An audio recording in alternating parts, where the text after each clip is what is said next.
آپ اکیلے اپنی چارپائی پہ بستر کے اندر منہ دے کے بھی درد سے کہیں گے نا معاف کر دے تو وہ تو مہربانی بڑا ہے۔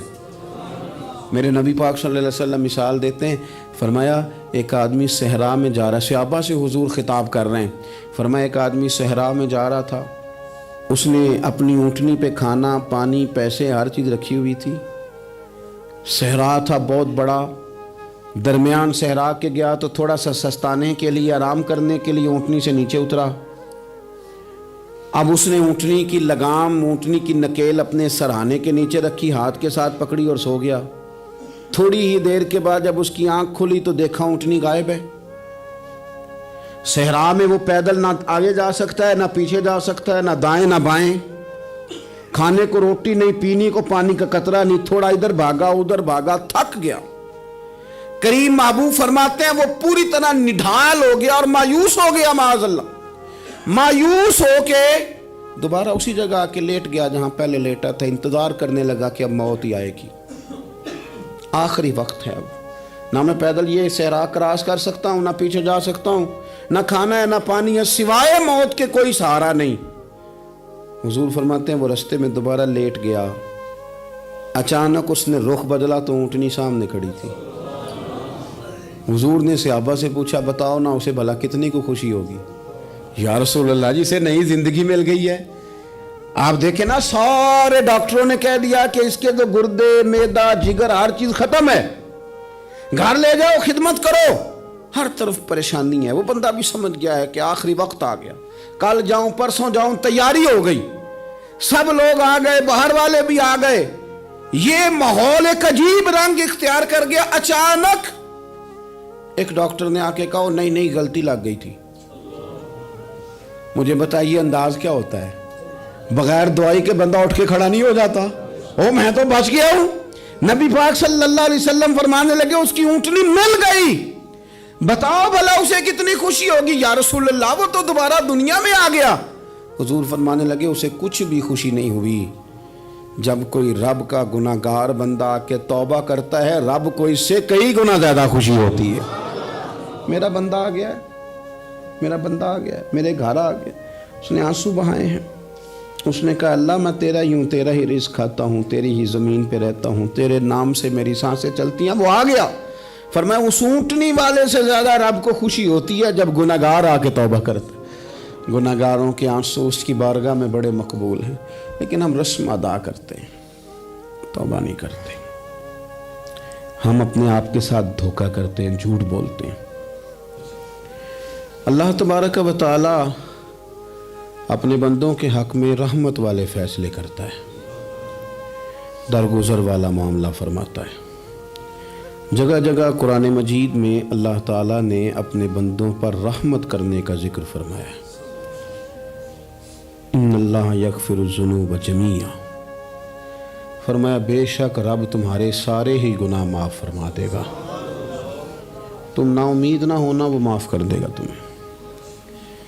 قرآن مجید میں فرمایا ان اللہ بالناس لرؤوف الرحیم، بے شک اللہ اپنے بندوں پر بڑا ہی مہربان اور نہایت ہی رحم کرنے والا، رؤوف اور رحیم ہے، بڑا مہربان ہے، کرم فرماتا ہے۔ اللہ تعالیٰ اپنے بندوں سے بڑا جلد راضی ہو جاتا ہے۔ ماں پیار کرتی ہے اپنے بچے سے، لیکن وہ ناراض بھی ہو جاتی ہے بعض چیزوں پہ، بعض معاملات اس کا دل بھی دکھاتے ہیں، بعض جگہ وہ رو کے یہ بھی کہتی ہے کہ تو نے میری محبت کا کوئی نتیجہ نہیں مجھے دیا، میری ساری کمائی تو نے ضائع کر دی۔ والد بہت ساری جگہوں پہ ناراض ہوتا ہے، شکوہ کرتا ہے، کہتا ہے میری بیماریوں کی، پریشانیوں کی، بڑھاپے کی، کمزوریاں کا سبب بیٹے تو ہی بن گیا، یہ ساری تکلیفیں تو ٹھیک ہو جائیں تو میری شاید عمر بھی بڑھ جائے، صحت بھی ٹھیک ہو جائے، میں زیادہ دیر جوان رہ سکوں۔ ناراض ہوتے ہیں ماں باپ، اسی طرح ماں باپ راضی بھی ہو جاتے ہیں، وہ بڑی جلدی راضی ہو جاتے ہیں۔ میں اکثر کہتا ہوں کہ والد کو راضی کرنے میں 5-7 منٹ لگ جاتے ہیں، اماں تو 1.5-2 منٹ میں راضی ہو جاتی ہے۔ ابا جی کو 5-7 منٹ لگتے ہیں، کئی دفعہ کہنا پڑتا ہے، کوئی دلائل دینے پڑتے ہیں، لیکن والدہ کے لیے تو کچھ بھی نہیں، آپ نیرا جا کے پیروں میں بیٹھ ہی جائیں، کچھ بھی نہ کریں، آپ پورا روئیں نہ رونے والا منہ ہی بن جائے تو اماں تو نرم ہی نرم ہے، جس وقت جو مرضی آپ کرا لیں ہو گیا۔ اللہ تبارک و تعالیٰ بلا مثال و بلا تشبیہ سمجھانے کے لیے عرض کرتا ہوں، اللہ بھی بعض معاملات میں اپنے بندوں سے ناراض ہو جاتا ہے۔ وہ کہتا ہے میں تکبر کرنے والوں کو پسند نہیں کرتا، وہ کہتا ہے فسادی پسند نہیں ہے، وہ فرماتا ہے کہ راہوں میں کجی کرنے والے پسند نہیں ہیں، وہ فرماتا ہے کہ بدعہدیاں کرو گے تو میں صبح قیامت تم سے سوالات کروں گا۔ اللہ تبارک و تعالیٰ بہت ساری چیزوں کو ناپسند کرتا ہے، ناراض ہو جاتا ہے۔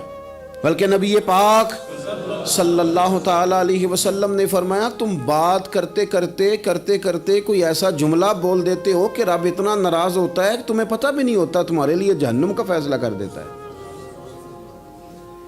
اس لیے پہلے تولو پھر بولو، خود اپنے لفظوں کی تو تم پہرے داری کرو نا کہ میں کیا کہہ رہا ہوں۔ اور حضور یہ بھی فرماتے ہیں کہ اس کا دوسرا پہلو بھی ہے، بعض اوقات تم بات کرتے ایسا جملہ کہتے ہو وہ اتنا راضی ہوتا ہے کہ تمہارے لیے جنت کا فیصلہ فرما دیتا ہے۔ ان کاموں کی طرف بڑے جن سے اللہ راضی ہوتا ہے۔ میرے نبی پاک صلی اللہ تعالیٰ علیہ وآلہ وسلم نے ارشاد فرمایا، بعض احادیث میں لفظ یہ ہیں کہ اللہ اپنے بندوں کو دیکھ کے مسکراتا ہے جو اس کی شان کے لائق ہے۔ جس ترتیب سے ہم مسکراتے ہیں، جس ترتیب سے ہم روتے ہیں، جس ترتیب سے ہم کسی بات کا اظہار تشکر کرتے ہیں، خدا ان باتوں سے پاک ہے۔ اب بہت ساری حدیثوں میں آیا کہ وہ مسکراتا ہے، تو کیا مطلب ہے مسکرانے کا؟ تو علماء تفسیر نے لکھا ہے مسکرانے کا مطلب یہ ہے کہ وہ بڑا ہی راضی ہوتا ہے اپنے بندے سے، بڑا راضی ہوتا ہے، یہ مطلب ہے۔ ایک تو مسکرانے کا مطلب یہ کہ وہ بڑا راضی ہو گیا، وہ مسکرا دیا اپنے بندے پہ۔ اور ایک اس کا معنی خود نبی پاک صلی اللہ تعالیٰ علیہ وسلم نے بیان فرمایا۔ مسند امام احمد بن حنبل میں حدیث ہے، حضور سید عالم علیہ السلام سے صحابہ نے پوچھا یا رسول اللہ شہید تو بڑے لوگ ہوتے ہیں، شہیدوں میں افضل کون ہے؟ تو اللہ کے حبیب علیہ السلام فرمانے لگے وہ والا بندہ جو ڈٹ گیا تھا کافروں کے مقابلے میں، وہ ہلا نہیں، پوری طرح ڈٹ کے جو لڑا وہ شہداء میں افضل ہے۔ حضور فرماتے ہیں وہ جنت کے بالا خانوں میں سیر کرے گا اور رب اسے دیکھ کے مسکرائے گا، رب اسے دیکھ کے مسکرائے گا، اللہ تعالیٰ مسکراتا ہے اسے دیکھ کے۔ اور اگلے جملے میں حضور نے وضاحت کر دی، فرمایا جب رب دنیا میں کسی پر مسکراتا ہے نا تو اس کا معنی یہ ہے کہ قیامت میں پھر اللہ اسے حساب کوئی نہیں لے گا۔ جس پر اللہ دنیا میں مسکرا دیا اس سے کوئی حساب، تو وہ کام ڈھونڈنے چاہیے نا جس سے اللہ مسکرائے۔ چھوٹا بچہ بھی ناراض نہ ہو تو وہ چیزیں وہ ڈھونڈتا ہے کہ اس کو کیا پسند ہے، چاکلیٹ لے جاؤں، فلاں چیز لے جاؤں، آئس کریم لے جاؤں۔ تو ایک بچے کے لیے، گھر کے لیے، سربراہ کے لیے اتنی محنت کرتے ہو تو وہ کام بھی ہمیں ڈھونڈ کے تلاش کرنے چاہیے نا جس سے رب راضی ہوتا ہے، اللہ راضی ہوتا ہے۔ بتاؤں وہ کون کون سے کام ہیں؟ نبی کریم صلی اللہ تعالیٰ علیہ وسلم نے ارشاد فرمایا 3 لوگ ہیں جنہیں دیکھ کے رب مسکراتا ہے۔ یا رسول اللہ صلی اللہ علیہ وسلم وہ کون کون سے؟ تو محبوب فرمانے لگے ایک وہ بندہ ساری مخلوق سوئی ہے، آدھی رات ہے، رات کا پچھلا پہر ہے، اس نے اٹھ کے وضو کر لیا، مصلی پہ کھڑا ہو گیا خدا کی یاد میں، فرمایا اسے دیکھ کے رب مسکراتا ہے جو اس کی شان کے لائق ہے۔ مسکراتا ہے اللہ۔ یہ تو سونے کا ٹائم تھا، یہ تو گہری نیند آنے کا وقت تھا، رات کا پچھلا پہر۔ اور سننا میرے بھائی، میرے نبی پاک صلی اللہ تعالیٰ علیہ وسلم فرماتے ہیں جب مسلمان نماز کے لیے صفیں بناتے ہیں نا، ترتیب لگ رہی ہوتی ہے، اب اللہ کی بارگاہ میں کھڑے ہوں گے، قیام کریں گے، رکوع کریں گے، سجود کریں گے، فرمایا جب مومن صفیں بناتے ہیں تو رب دیکھ کے مسکراتا ہے،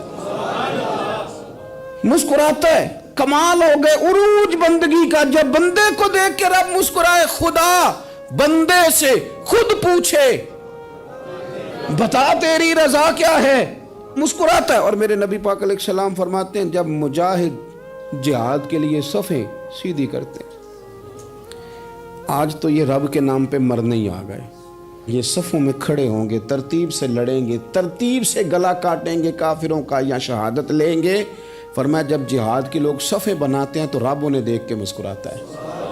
کتنے نصیبوں والا وہ بندہ ہے جسے دیکھ کے مسکرا دیا. او یار کبھی تیرا بیٹا تیرے سامنے مسکرائے نا چھوٹا تو تیرا دل باغ باغ ہو جاتا ہے.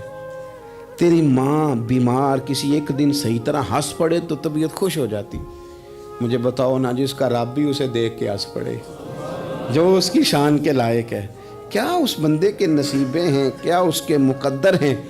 آپ اس مقام پر اپنے آپ کو لائیں. اب دیکھیں نا یہ حدیث آپ نے سن لی. اب ہم نے نا اس طرح صفحے نہیں بنانے جس طرح ساری دنیا. اب ذرا صفحے بھی شوق سے بنائیں گے. آپ ذرا تھوڑا سا شوق پیدا کریں گے. بھئی یہ تو میں وہ کام کرنے لگا ہوں جسے دیکھ کے رب مسکراتا ہے. نبی پاک صلی اللہ علیہ وسلم نے فرمایا جب کوئی بندہ توبہ کرتا ہے نا, ہم توبہ کا رٹا لگاتے ہیں, یا اللہ میری توبہ یا اللہ. اور توبہ کا تو مطلب یہ ہے کہ پچھلے گناہوں سے پکی توبہ, آج کے بعد یہ غلطی نہ کرنے کا پکا وعدہ. آج کے بعد رشوت تو نہیں نہ لے گا, ملاوٹ تو نہیں نہ کرے گا, یہ توبہ ہے. اور اگر سارے کام اسی طرح کرنے تو پھر یہ توبہ کا رٹا ہے, تو جتنا مرضی لگاؤ. حضرت علی بن ربیعہ رضی اللہ تعالیٰ عنہ فرماتے ہیں میں مولا علی کے ساتھ تھا, مقام حرہ کی طرف جا رہے تھے. حضرت علی نے ہاتھ اٹھا کے دعا مانگی ہماری تعلیم کے لیے, ورنہ حضرت علی ہم صحابہ کو محفوظ عن الخطا تو مانتے ہیں نا. ہاتھ اٹھا کے کہا اے اللہ ہمارے گناہ بخش دے, تیرے علاوہ کوئی معاف کرنے والا نہیں. اور پھر حضرت علی آسمان کی طرف دیکھا اور دیکھ کے نا حضرت علی بن ربیعہ کو تو مسکرائے. حضرت علی بن ربیعہ کہنے لگے حضور مسکرائے کیوں ہو؟ فرمانے لگے ایک دن میں حضور کے ساتھ اسی طرح آیا تھا, اسی طرح حضور نے دعا فرمائی تھی ہماری تعلیم کے لیے, اور پھر حضور مجھے دیکھ کے مسکرائے تھے اور فرمایا جب کوئی بندہ رب کی بارگاہ میں اس طرح استغفار کرتا ہے تو رب مسکراتا ہے, اور مسکرا کے فرماتا دیکھ لو میرے بندوں کو پتا ہے کہ میرے علاوہ معاف کرنے والا کوئی نہیں. انہیں پتا ہے, تم اس کی بارگاہ میں رجوع تو لاؤ, آؤ تو صحیح دو آنسو لے کر. اقبال کہتے ہیں کہ موتی سمجھ کے شان کریمی نے چن لیا, قطرے دو گرے میرے ار کے انفعال کے. دو میں نے آنسو بہائے تھے تو اس کے کرم نے تو موتی سمجھ کے چن لیے. سنو نا حضور اس استغفار کو اللہ کو یار رات کو توبہ کر کے سونا چاہیے ہمیں. کچھ غلطیاں ہم کرنا نہیں چاہتے پر ہم سے ہو جاتی ہیں, کچھ دل ہم توڑنا نہیں چاہتے پر وہ ٹوٹ جاتے ہیں, ہماری مجبوری ہوتی ہے ٹوٹ جاتے ہیں. رات کو اس کی بارگاہ میں ہاتھ باندھ کے کشکول طلب دراز کر کے خوب استغفار پڑھنا چاہیے کہ مالک بندے ہیں نا کیا کریں, خدا را خیال کریں. دنیا روٹتی ہے تو روٹ جائے, رب رسول ناراض نہ ہونے پائیں, اس کا خیال کریں. حضور فرماتے ہیں وہ مسکراتا ہے, اسے خوشی ہوتی ہے جب کوئی اس کا بندہ اس کی طرف رجوع کرتا ہے. میرے عزیزو رسول پاک صلی اللہ تعالی علیہ وسلم نے ان لوگوں کے تذکرے کیے جنہیں دیکھ کے رب مسکراتا ہے. نبی پاک صاحب الالاق صلی اللہ تعالی علیہ وسلم فرماتے ہیں, مسند امام احمد بن حنبل دیکھیے, فرمایا رب اس وقت بڑا ہی مسکرائے گا جب قاتل بھی جنت میں جائے گا, مقتول بھی جنت میں جائے گا. یا رسول اللہ مقتول تو گیا, یہ قاتل کیسے چلا گیا؟ حضور فرماتے ہیں جائے گا, اور جائے گا اور رب مسکرائے گا جو اس کی شان کے لائق ہے. یا رسول اللہ کس طرح؟ تو نبی پاک صلی اللہ علیہ وسلم فرمانے لگے اس نے ایک مومن کو قتل کیا تھا, وہ شہید ہو کے جنت میں چلا گیا. اب اللہ نے بعد میں اسے توبہ کی توفیق دے دی. پہلے اس نے کلمہ پڑھا, پھر یہ میدان میں اترا, کافروں سے لڑا, یہ شہید ہوا, رب نے اسے بھی جنت دے دی. قاتل بھی جنت میں, مقتول بھی جنت میں. اور بات اتنی انوکھی ہے کہ رب دیکھ کے مسکرا رہا ہے جو اس کی شان کے لائق ہے. ہم جلدی میں ہیں, ہم انتظار نہیں کر رہے کہ شاید توبہ کر جائے, ہم انتظار نہیں کر رہے. لیکن میرے عزیز اتنی جلدی نہ کریں. سوچوں کا صاف ہونا, ذہنوں کا پاک ہونا, اور لوگوں کے بارے میں گمان کا اچھا ہونا. آپ کسی نفسیات کے ڈاکٹر کے پاس چلے جائیں, اسے کہیں ٹینشن بڑی ہے. میں ان کے مضامین پڑھتا رہتا ہوں, وہ سب سے پہلا سبق آپ کو یہ پڑھائیں گے کہ اچھا سوچا کریں. اچھا سوچنے سے بندہ تندرست رہتا ہے. کس سے بندہ تندرست رہتا ہے؟ ہیں جی واقعی رسول کائنات سرور دو عالم صلی اللہ تعالی علیہ وسلم فرماتے ہیں کہ اللہ مسکراتا ہے. سنو, نبی پاک صلی اللہ علیہ وسلم کے پاس مہمان آ گیا, بخاری مسلم ہے.